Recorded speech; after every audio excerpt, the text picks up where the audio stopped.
Hey everyone, Effie here. Today I'm going to show you how I made this card using our new Poinsettia Close Up stamp from our Fall 2017 release.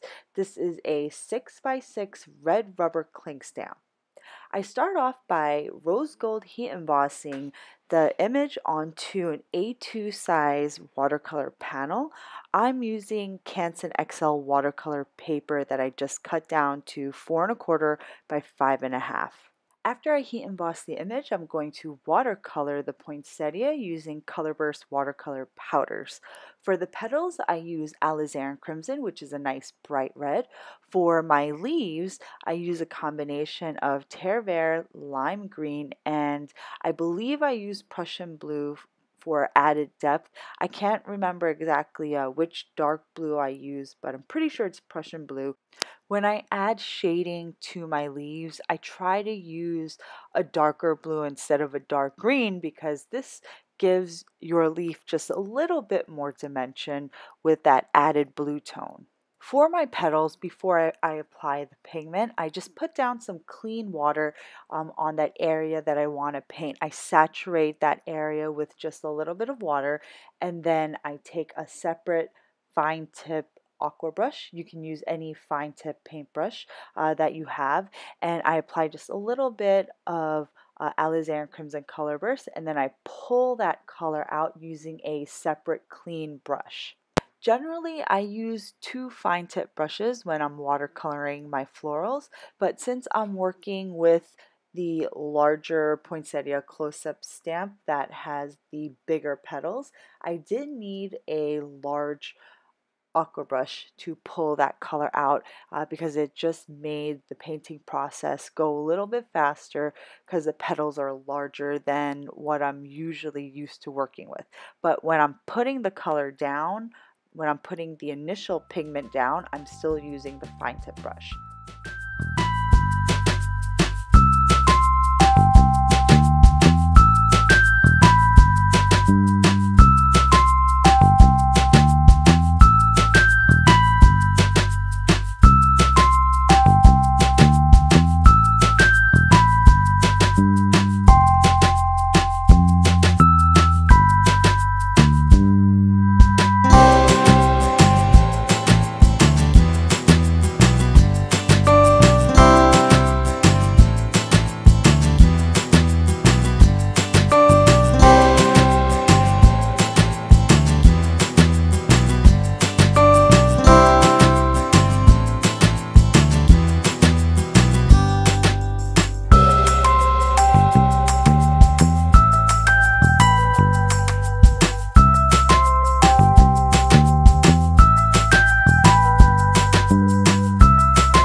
After I finished painting, I set the panel aside to dry completely.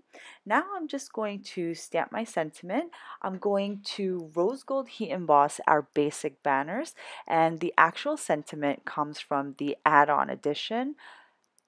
Once I finish heat embossing the banner and sentiment, I die cut it using the coordinating die. Next, I prepared my side folding A2 card base, and I just added some burnished rose gold foil tape to the edges of my card base. Then I adhered my painted panel onto the base, and then I popped up my sentiment banner.